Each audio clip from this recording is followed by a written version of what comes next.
Bad news? How can people be so cruel? Has he been expelled?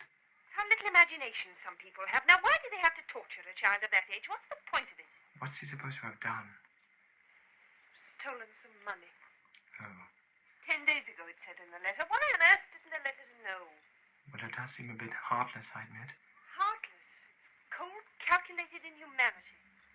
Think what that poor little creature's been through these past 10 days down there. Entirely alone, no one to look after him. Knowing what he had to face at the end of it. Is it any wonder he's nearly out of his mind? I'd like to have that commanding officer here for 2 minutes. Oh, darling. It's quite natural you should get angry about it. But you must remember he's not really at school. He's in the Navy. What difference does that make? Well, they have ways of doing things in the service which may seem to an outsider horribly brutal, but at least they're always scrupulously fair. You can take it from me, there must have been a very full inquiry before they take a step of this sort.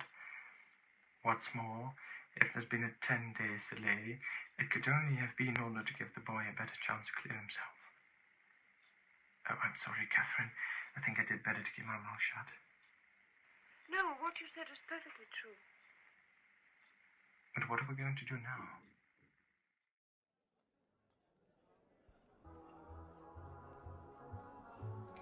Good evening, sir. I've made a reservation for 2 seats. On the name Winslow. Oh, thank you. Oh, look, we even got our own little corner. Here, allow me. Now.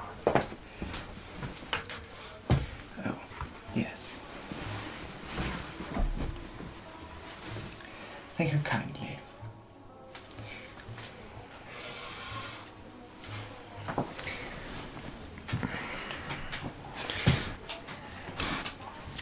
So, there we are. The Royal Hillcrest once more. Oh yes, what would you like to drink? Because I know it is rather late, but I fancy tea over a quite strong drink. Oh, thank you. Well, 2 evening teas, please, and would you like any biscuits? Yes, we'll take whatever biscuits you've got. All right. So, well, there we are once more. As I said, in the Royal Hillcrest, London's most luxurious club.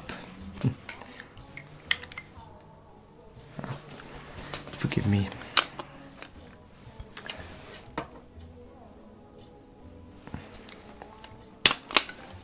Well, so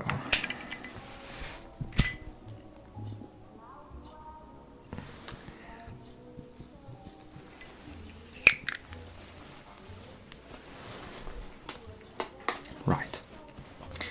So, and what have you been up to today? Oh, really? Quite busy, I think.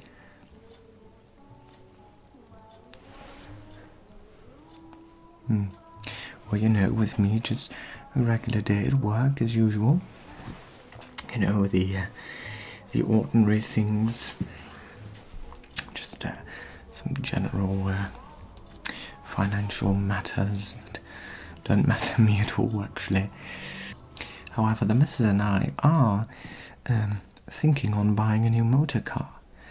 I mean, there are these new models that look quite fancy.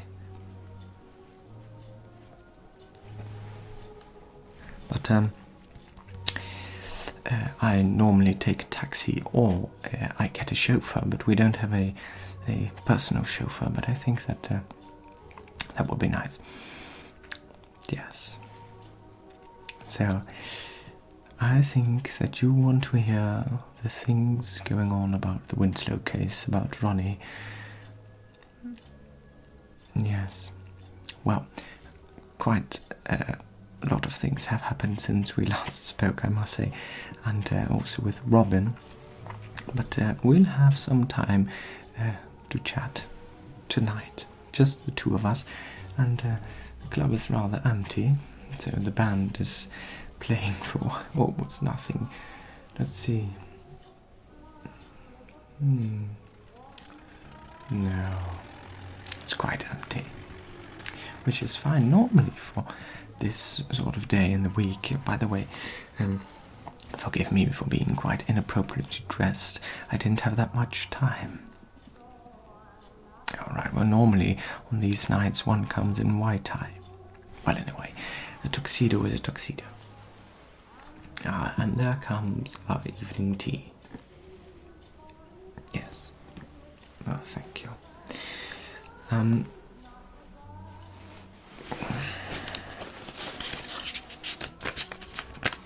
Yeah.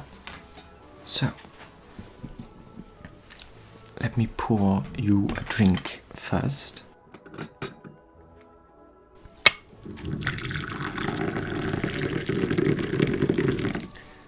A nice cup of steaming hot tea. I think you take milk and sugar? British. 2. And a little cloud of milk.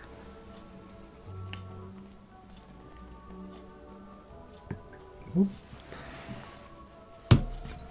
There. Right. So, will you just look at those lovely little biscuits? Don't they look fancy? The baker or cook that made these has certainly proven to Royal Hillcrest standards. Do take one. It's on my account.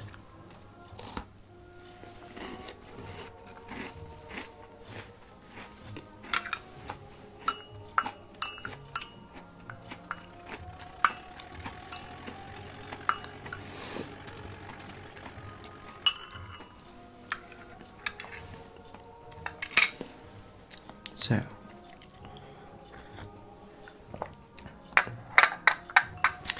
as you know, last time we spoke I told you that the Winslow case about Ronnie stealing a 5-shilling postal order was accepted by Sir Robert Morton. Well, this means that Sir Robert Morton, being a member of the House of Lords, that the case could come to government terms. However,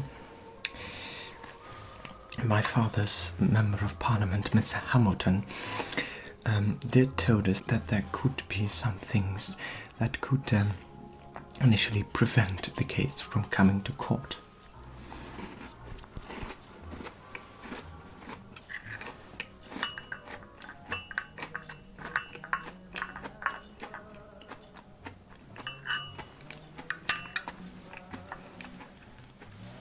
However, my father, who has worked for Lloyd's Bank for nearly 40 years, I'd say, knows what he wants, and if he wants something, he'll get it.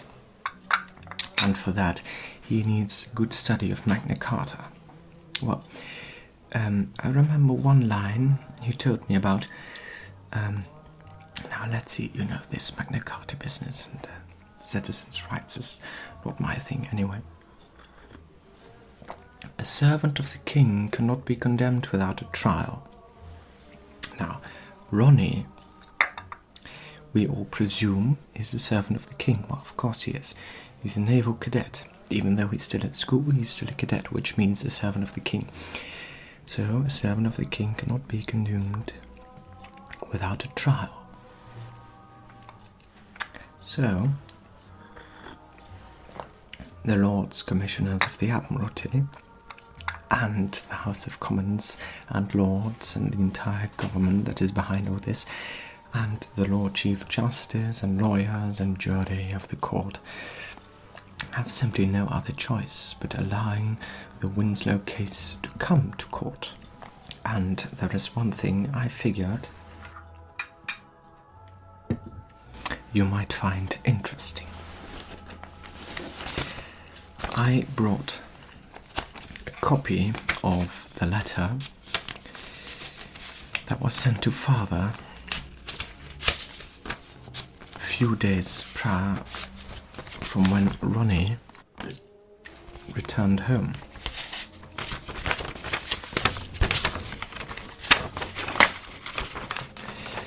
Now, let me see. Osborne, Naval College, Osborne, Redden, Osborne, September the 7th, 1921. Arthur Winslow, Avenue, Wimbledon. Confidential. Dear Sir, I am commanded by my Lords Commissioners of the Admiralty to inform you that they have received a communication from the commanding officers of the Royal Navy College at Osborne, reporting the theft of a 5-shilling postal order on the 7th instant, which was afterwards cashed at the post office. Investigation of the circumstances leaves us no other conclusion possible than that the postal order was taken by your son, Cadet Ronald Arthur Winslow. My lords deeply regret that they must therefore request you to withdraw your son from the college. Yours sincerely, Captain Fleur. Thus said my mother the day Father found out. You should have seen the look on the man's face. And the timing, once again, was perfect as ever. That was the day that Father accepted John's and Kate's marriage, and they were about to raise a toast to their good health. I was there, Dickie was there, Kate was there, John was there. Oh wait, I just remembered something I'll tell you.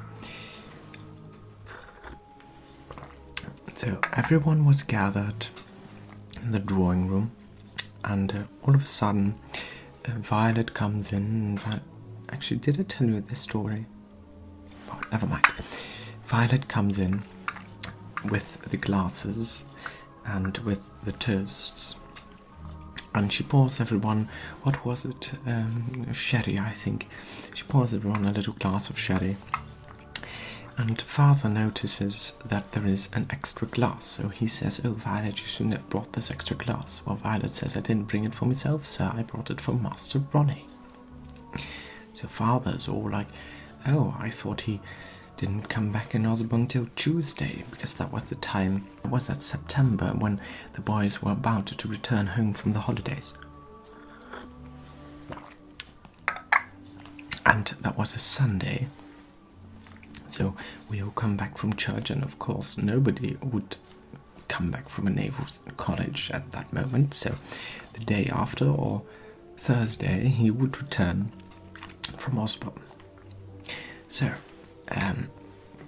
Violet says, "No, sir, he didn't. He came back unexpected this morning, all by himself." So of course Father's like, "Oh, that's not true." Well, as it happens, however, he was. So Father asks all of us, "Did you know about this?" Well, I said, "Yes, Father." Dickie said, "Yes, Father." Kate said, "Yes, Father." And my darling Mama took out the original letter and read it to Papa. Dear Sir, I am commanded by my Lords Commissioners of the Admiralty to inform you that they've received a communication from the commanding officer of the Royal Naval College at Osborne, reporting the theft of a 5-shilling postal order. Investigation of the circumstances of the case leaves no other conclusion possible than that the postal order was taken by your son, Cadet Ronald Arthur Winslow. My lords deeply regret that they must request you to withdraw your son from the college. It's signed by someone. I can't quite read the name. Yes?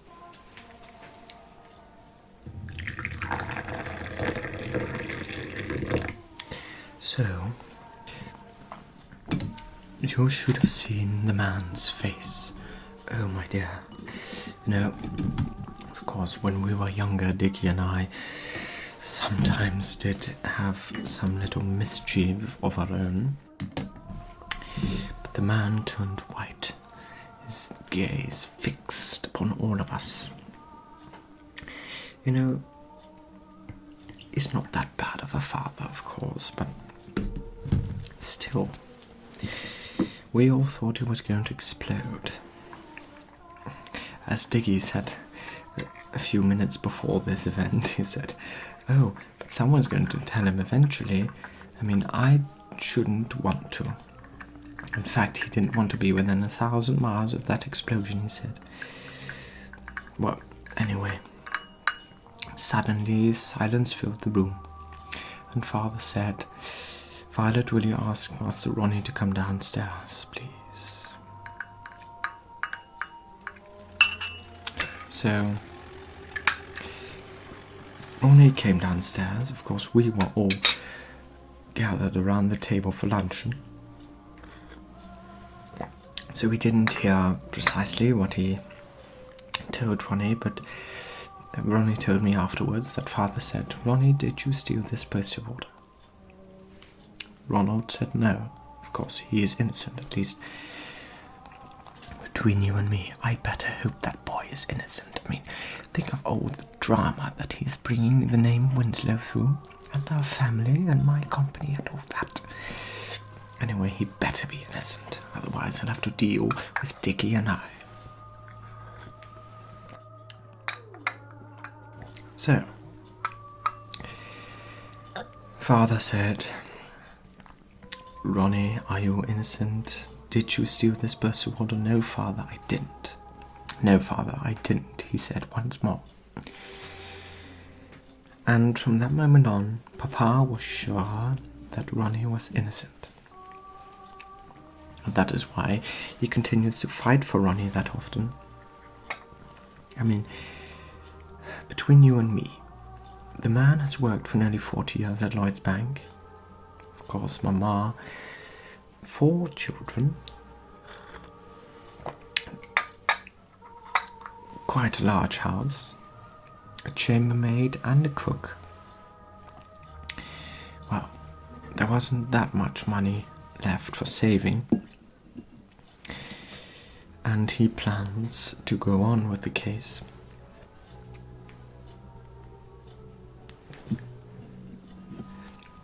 And he even asked Dickie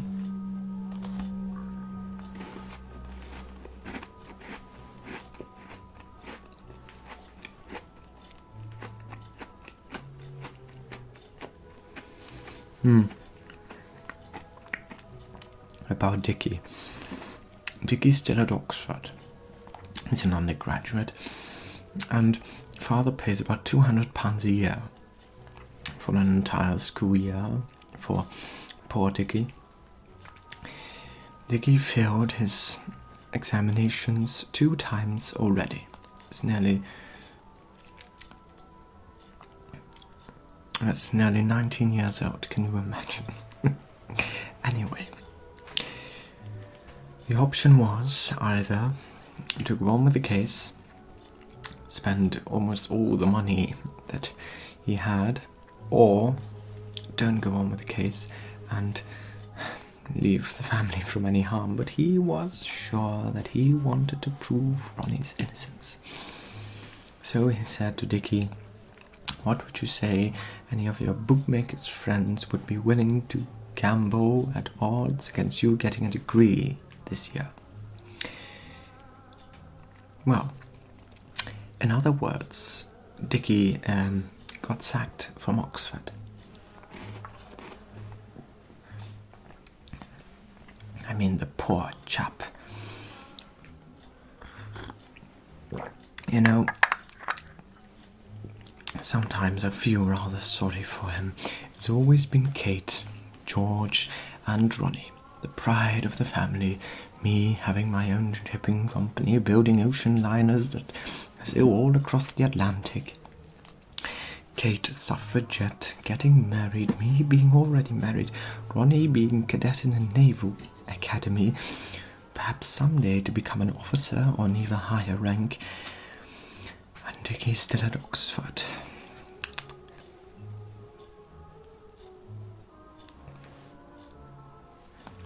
Anyway, Father loads his music. He is into this kind of jazzy, bluesy kind of music. And he still lives at home. And he has a gramophone, which he very occasionally uses.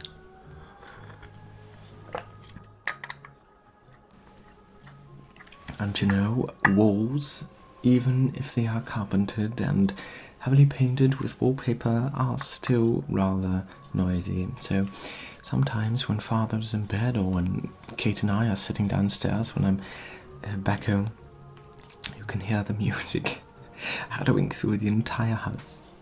Goodness. Well, so last time I told you that Kate has received a letter, or actually Father has received a letter from John Weatherston's fiancé, John Weatherston's father, explaining that if the name Winslow should be any more discredited,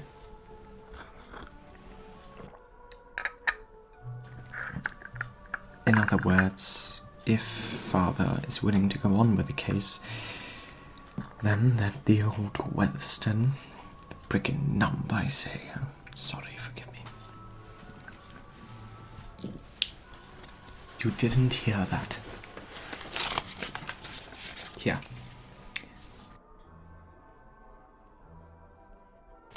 Anyway, said that he would use every influence he's got over his son to stop him from marrying Kate.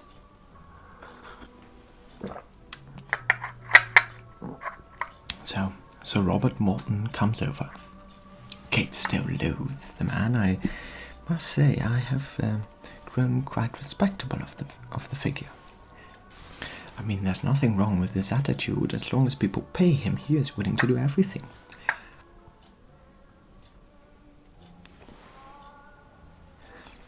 However, I still think if we happen to be a large monopoly or someone with big cash and big troubles, that Sir Robert is the best. But for a little case like this, I think he's well overdoing himself. Anyway, Sir Robert comes over and we explain to him the fact that the old Weatherston wants to stop the case from coming to court. So Sir Robert asks Kate, "Well, does your decision still stand, Miss Winslow? What are my instructions?" And Kate says, "You need my instructions, Sir Robert. Aren't they already on the petition? Doesn't it say, 'Let right be done'?" Kate.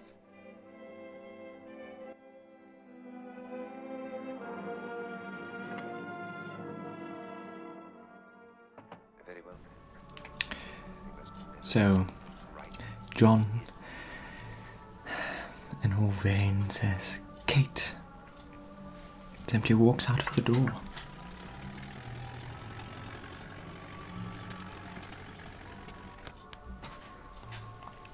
Well, between you and me, I never thought John a suitable husband for Kate. You know that.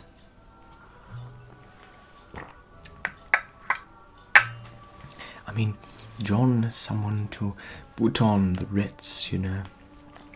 Someone who would rather marry a general's daughter or something, not some old suffragette from Wimbledon. So, that means that Sir Robert Morton was now able to make for instructions.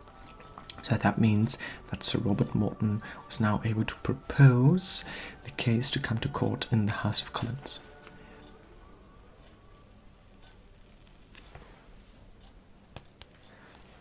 Well, you know me, I'm practically ringing Kate every single day over the telephone. I mean, it's so easy nowadays with those dial phones.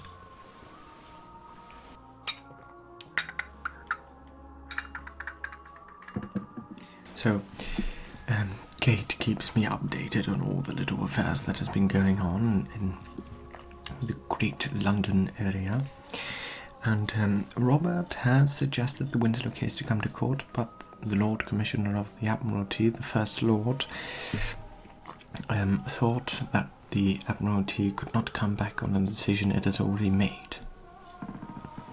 It's ridiculous. I say it's humbug, absolute balderdash. I mean, why would they? Why would they? I mean, I think they're afraid of something. I'm afraid that this will lead to a nationwide laughingstock. Well, Sir Robert is not a musician of cheap tricks, and nor does he count on solicitors' shops. He knows what he's doing. Now, as I said, I'm beginning to trust the fellow.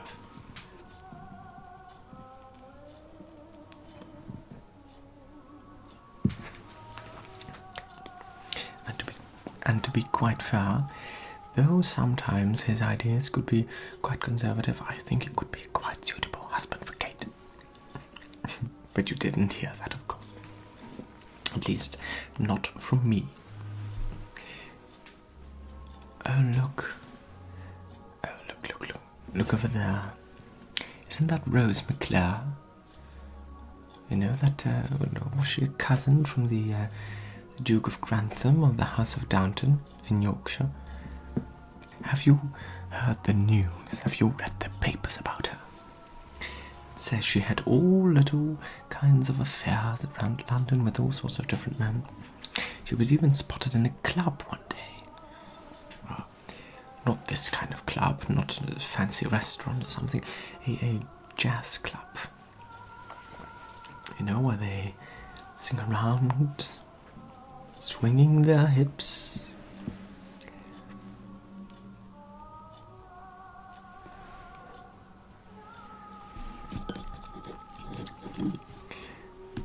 You know, she's a cousin of mine.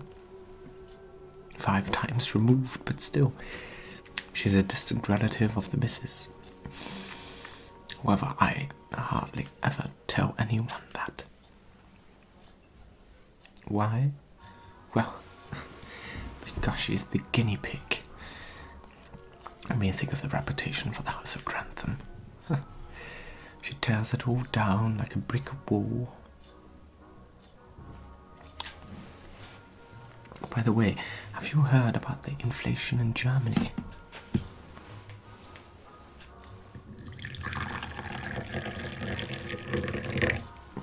Yes, it's quite harsh, I've heard.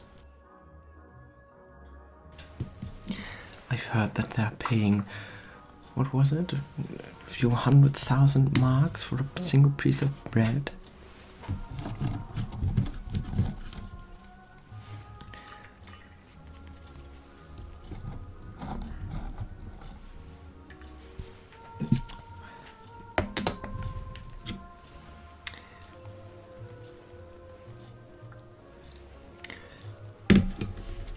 Little more, I'd say. There, perfect.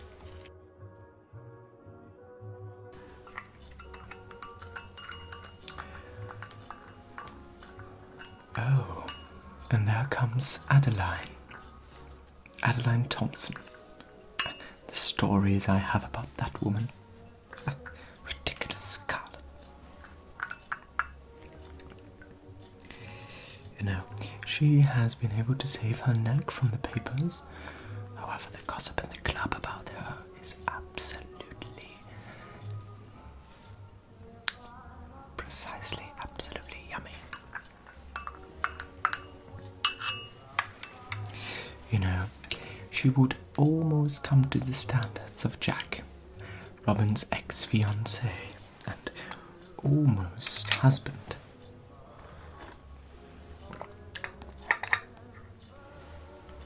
Now, you see her there, over that table, hanging over the shoulder of that man? No, that isn't her actual hair colour, she's actually blonde. No, I knew her before she dyed her hair red. She says it's the Hollywood look.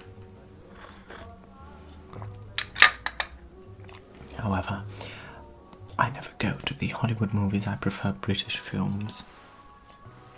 However, I have heard that they were experimenting with talkies or something. I mean, a talking picture. Can you imagine?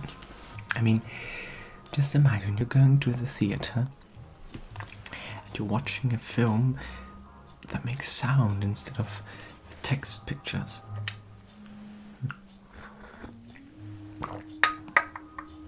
What this world is coming through, I say.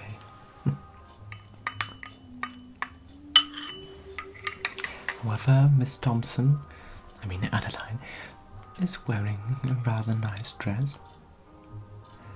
You know, I've sat with her sometimes, but no,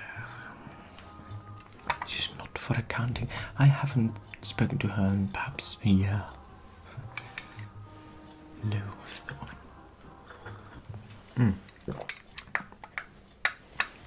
About Robin. I see in your eyes the same look as before. You want to know what's going on, eh?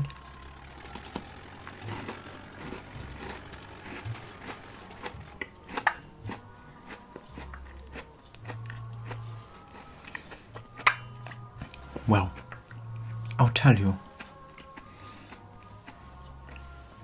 But you must promise not to say a word, because there could be a chance that she would be here tonight. Although I don't see her, there could be a chance that she could walk in on us.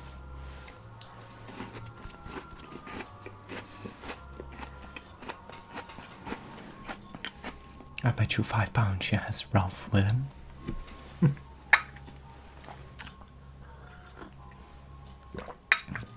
So, as I said, Robin got paid work. The same place where Rolf is working. And, well, you know me, I have been making rather a lot of phone calls of late, especially with her, because I want to keep up with everything that's going on with Robin.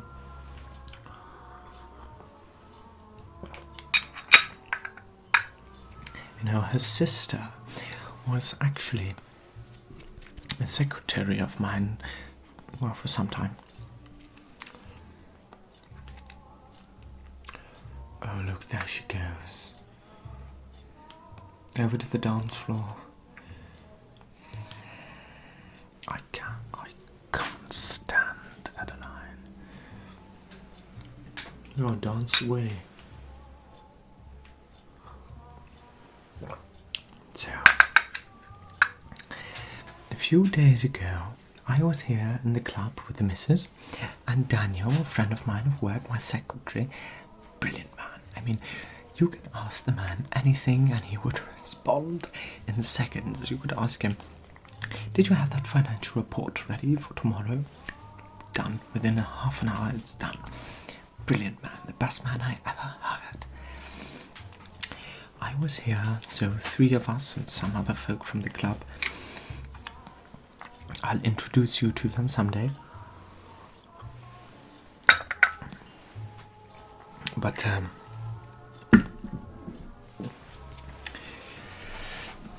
we were sitting here and Robin and Rolf came in. Booked a table for 2. Nothing wrong with that. Especially we have a table for 2 right now. Anyway, the way they were looking at each other, it was delicious. And sometimes I even caught her whispering something, perhaps to herself or to someone else. But she didn't see me, nor Daniel, nor Winifred. And oh, what did I bet you another £5, which makes £10, that they are soon to be engaged. I know for sure. Absolutely.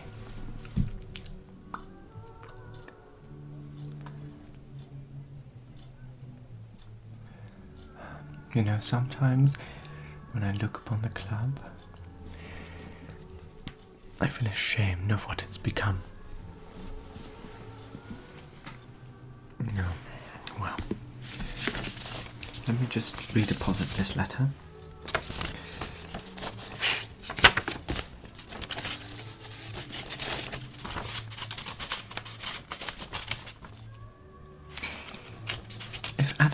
ever had a man? Well, she has had some. Perhaps even more than I myself can account for.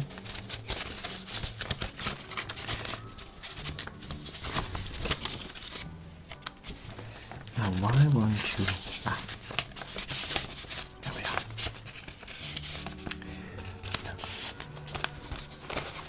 You know what? Why don't we, just for the sake of fun, pretend that we are pissed. Go over there. Go and talk to her. Find us someone to dance. Because it is nearly 8 o'clock. Find us someone to dance. We'll waltz away until the night is late. I mean, I could always call the business tomorrow and say that I'm a few hours late. I think that's a very good idea. Now, let us dance.